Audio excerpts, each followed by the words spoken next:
What's up, guys? Been a little minute since I talked to you guys. Some of you guys have been asking me what's going on with my car, where it is, why I ain't running yet, blah, blah, blah, blah, blah. It's still my friend shop, HPJ Performance. Check them out. Hopefully, I'm hoping by Monday it's all put together. I was there a few days ago, and looks like they got the turbos on, and looks like they did the intercooler. They did a bunch of fab work that I wasn't expecting them to do. I know Mike hooked me up there. He's the owner of HPJ, him and Sam.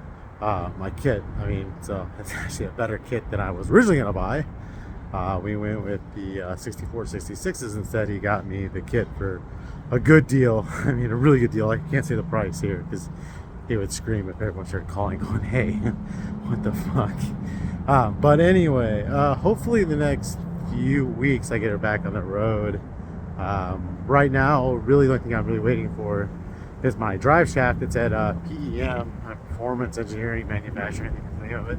But yeah, I'll put a link down there for them too, because they're good guys. I know they got an open door show this weekend or next weekend, November 4th, whatever the fuck that is. So they're doing that. So hopefully my car's done by then. It'd be cool to show up with my car, just, you know, say hey.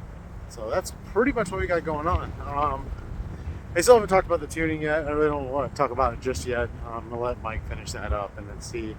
Then, you know, I'll explain why, and later on in the video I'll explain why I swapped tuners. But it's nothing against them. I mean, the two who tuned my car originally are fucking masters of their craft. It's just where I'm at in this project. It just became easier to allow the shop to do it and not get in between. But with that said, hopefully it turns out really well. I don't see why I wouldn't. I mean, there's many cars out here in this area that they've tuned that have been really successful, and there's some fast cars that I know about that I thought were tuned from another company, but they were tuned by HPJ. So that's good. But yeah, I'll never knock the other company because they are top of the craft what they do, and you know, if I don't like what happens here, always go back.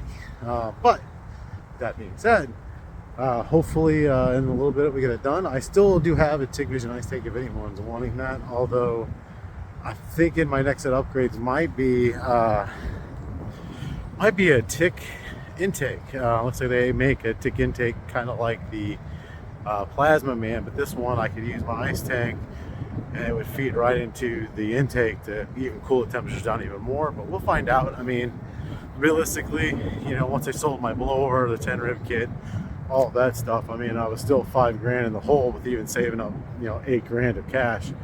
So I do have to pay that back, pay that down. So we will see. But hopefully in the next week or two, I can see what the car made, the numbers it made, you know, start dicking around with the boost leaves, try to figure that out and try to get some kills for you guys with that car, because I know everyone's always wanting to see a video. So I'll let you guys know. But that's where we are right now, waiting on HPJ Performance to wrap that up so they can get me going and have a good time with it. Anyway, you guys, any questions, let me know. Thanks to Hellion for hooking me up with the kit. Thanks for Mike for hooking me up with this kit, for doing me right as well. I really appreciate it. And talk to you guys later. See ya.